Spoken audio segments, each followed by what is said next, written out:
maghanap buhay tayo, mag-asawa tayo, magtayo tayo ng pamilya, may mga anak tayo, maghanap buhay tayo para magapag-aral ang ating mga anak.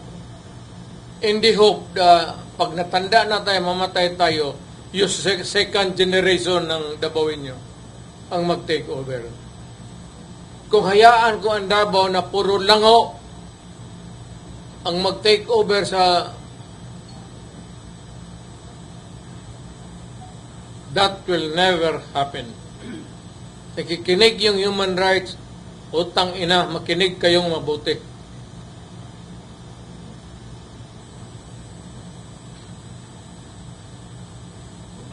Just one word.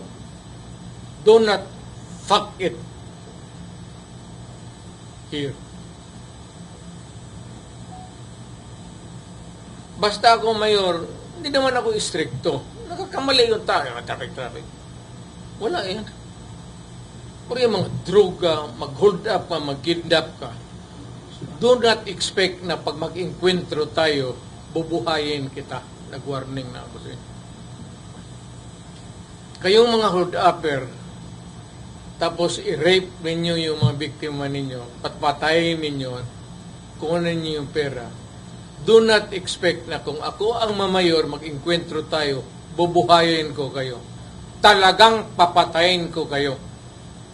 Dapat makinig ang human rights dyan. Kaya dapat yung human rights magkampanya. Magkampanya sila todo. Huwag kayong bumoto kay Duterte.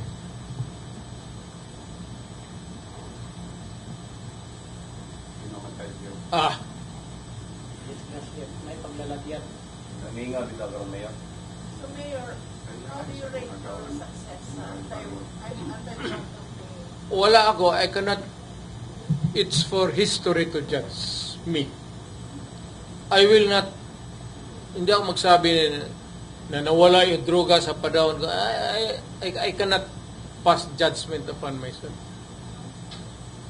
Basta itong Davao will remain peaceful.